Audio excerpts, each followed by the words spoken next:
আমরা সবসময় দেশি মুরগি দিয়ে রোস্ট তৈরি করে থাকলেও ব্রয়লার মুরগি দিয়েও কিন্তু অসাধারণ রোস্ট তৈরি করা যায়।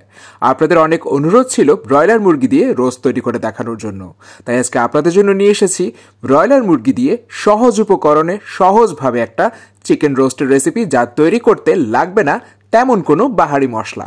প্রিয় দর্শক, রান্নায় চলে এলাম। আমি এখানে 850 গ্রামের মতন ব্রয়লার মুরগি নিয়ে নিয়েছি। আপনারা চাইলে রান, থান, বুকের মাংস মিলিয়ে নিতে পারেন। আমি শুধু রানের টুকরো নিলাম।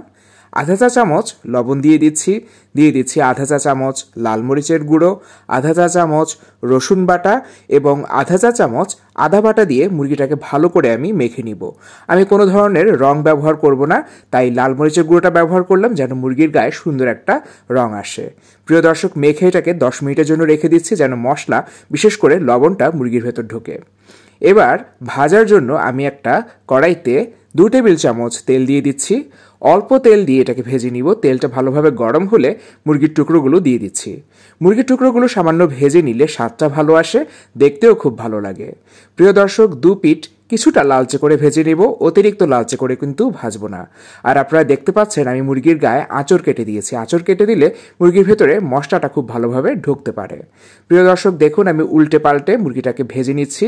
সুন্দর একটা লালচে আবরণ চলে এসেছে। এই পর্যায়ে আমি মুরগিগুলোকে উঠিয়ে নিচ্ছি, এর চেয়ে বেশি আমি ভাজবো না। প্রিয় দর্শক, মুরগি ভাজা হয়ে এলো। এবার চলে যাচ্ছি দ্বিতীয় অংশে।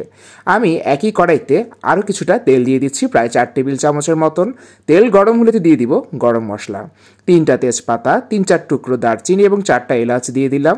প্রিয় দর্শক, পেঁয়াজ কুচি দিয়ে দিচ্ছি আধা কাপ পরিমাণ। পেঁয়াজটা লালচে করব না, কিছুটা নরম হয়ে আসার জন্য ভেজে নিব। প্রিয় দর্শক, পেঁয়াজটা যখন নরম হয়ে এলো তখন এর মধ্যে দিয়ে দিচ্ছি আমি পেঁয়াজ বাটা। আমি আজকে নিয়েছি 1/4 কাপ পেঁয়াজ বাটা। এবার দিয়ে দিচ্ছি 1.5 টেবিল চামচ আদা বাটা, 1 টেবিল চামচ রসুন বাটা, দিয়ে দিচ্ছি 1 চা চামচ লাল মরিচের গুঁড়ো। এটা দিলে স্বাদটা খুব ভালো আসে, রংটাও সুন্দর হয়। 1 টেবিল চামচ দিচ্ছি ধনিয়া গুঁড়ো এবং 1 টেবিল চামচ দিয়ে দিলাম জিরে গুঁড়ো। টক দই দিয়ে দিচ্ছি 1/4 কাপ। টক দইটা যদি বেশি টক হয় তাহলে আরও কম দিবেন। 50 গ্রামের মতন দিয়ে দিচ্ছি কাঠবাদাম বাটা। আমি এখানে 15টার মতন কাঠবাদাম গরম পানিতে ভিজিয়ে খোসা তুলে বেটে নিয়েছি। 1 টেবিল চামচ দিচ্ছি পোস্তদানা বাটা। প্রিয় দর্শক, আপনারা চাইলে এখানে কাজু বাদাম কিংবা চীনা বাদামও ব্যবহার করতে পারেন, তবে কাঠবাদাম এবং কাজু বাদামের স্বাদটা বেশি ভালো আসে। 1 টেবিল চামচের মতন লবণ দিয়ে দিচ্ছি, লবণটা স্বাদ অনুযায়ী। এখন অপেক্ষা করছি মশলাটা কষে আসার জন্য। যখন দেখবেন তেল এবং মশলাটা আলাদা হয়ে এসছে তখন বুঝতে হবে মশলা কষানো হয়ে গিয়েছে। মশলা এবং বাদামের কাঁচা ভাবটা ভালোভাবে চলে গেলে এর মধ্যে সেই ভেজে তুলে রাখা মুরগির মাংসের টুকরোগুলো দিয়ে দিলাম। প্রিয় দর্শক, এখন মাংসগুলোকে মশলার সাথে ভালোভাবে কষিয়ে নেবার পালা। এজন্য চুলোর আঁচ কমিয়ে আমি ঢেকে রাখবো 15 মিনিটের জন্য। এই 15 মিনিটে মাংসটা ভালোভাবে কষে আসবে। দেখুন মাংসটা কিন্তু কষে এসছে, উপরে তেল ভেসে উঠেছে। আপনাদের প্রয়োজন হলে সামান্য পানি ব্যবহার করতে পারেন যেন মুরগিটা নিচে দিয়ে লেগে না যায়। আমি কোনো পানি ব্যবহার করিনি, মুরগির পানিতেই কষিয়ে নিলাম। এ পর্যায়ে আমি দিয়ে দিচ্ছি 1 কাপ পরিমাণ জাল করে নেওয়া তরল দুধ। এই তরল দুধে আজকে ঝোলটা তৈরি হবে, কোনো অতিরিক্ত পানি ব্যবহার করছি না। এবার চুলোর আঁচ কমিয়ে দিয়ে আবারও 10 মিনিটের জন্য রেখে দিব। প্রিয় দর্শক, আমি আজকে এই পরিমাণ ঝোলই রাখবো। এবার এর মধ্যে দিয়ে দিচ্ছি 1 টেবিল চামচ গুঁড়ো দুধ। গুঁড়ো দুধ দিলে স্বাদটাও ভালো আসে, একটা আঠালো ভাব আসে। আধা কাপ পরিমাণ পেঁয়াজ বেরেস্তা করে দিয়ে দিলাম। দিয়ে দিচ্ছি 1 চা চামচ চিনি। চিনি দিলে কোরমা, রোস্ট ইত্যাদিতে স্বাদটা খুব ভালো আসে।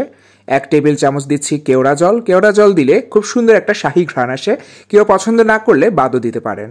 4-5টা আস্ত কাঁচামরিচ দিয়ে দিলাম। কাঁচামরিচের ঘ্রাণ কিন্তু রোস্টের সাথে খুবই ভালো যায়। এবার ভালো করে নেড়ে মিশিয়ে নিলাম যেন গুঁড়ো দুধটা ভালো করে মেশে। এবার চুলোর আঁচ বন্ধ করে ঢেকে রাখবো 5 মিনিটের জন্য। এবার কিন্তু আমাদের রোস্ট তৈরি খাবার জন্য। আজকে যে মশলার অনুপাত দেখিয়েছি সেই একই মশলা ব্যবহার করে আপনারা 1 কেজি পরিমাণ পর্যন্ত মুরগির রোস্ট তৈরি করে নিতে পারবেন।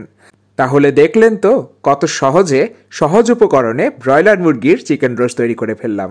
আপনারা রান্নাটা করবেন, আর রান্নাগুলো ভালো লাগলে একটা ফলো করে পাশে থাকবেন। সবাইকে অসংখ্য ধন্যবাদ।